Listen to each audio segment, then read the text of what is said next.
Hello everyone, আসসালামু আলাইকুম। কি অবস্থা সবার? আশা করি সবাই ভালো আছেন, সুস্থ আছেন। তো বরাবরের মতো নিয়ে আসলাম অনেকদিন পর একটা লং ভিডিও। তো দেখেন সকালবেলা কত সুন্দর বৃষ্টি আসছে।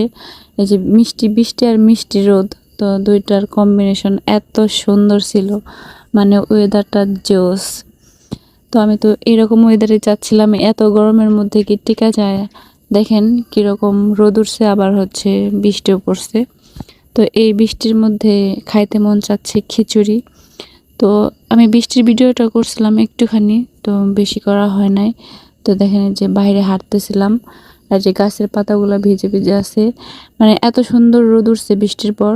মানে হচ্ছে এইভাবে হচ্ছে আমরা আগে ছোটোবেলায় বলতাম, বৃষ্টি আর রোদ দুইটা একসাথে আসলে বলতাম যে শিয়ালের বিয়ে হচ্ছে, মানে শিয়াল মামার বিয়ে হচ্ছে।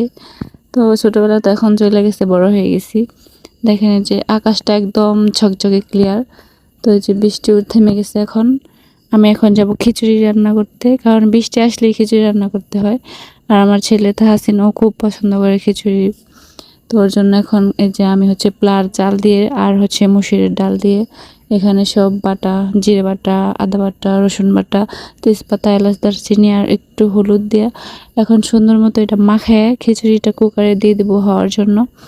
আর এক পাশে আমি হচ্ছে মাংস ভিজিয়ে রাখছি। যখন বৃষ্টি আসছে সাথে সাথে এসে আমি মাংস ভিজিয়ে রাখছি, কারণ বৃষ্টি আসলে খিচুড়িটা খাইতে মন চায়, আর খিচুড়ি খাইতে অনেক মজা লাগে বৃষ্টির দিনে। তো আমি এখন সুন্দর করে এটা মাখায় হচ্ছে চুলায় বসাই দেবো কুকারে। তো এক পাশে হচ্ছে বিরিয়ানিটা, মানে খিচুড়িটা হবে, আর অন্য পাশে আমি মাংসটা রান্না করব।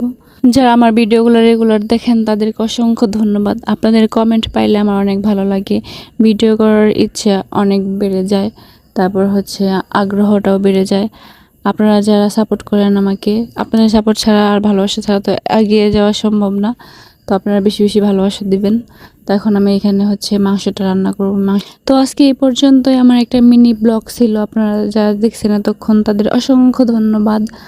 সবাই একটু ভালোবাসা দিবেন। আল্লাহ হাফেজ।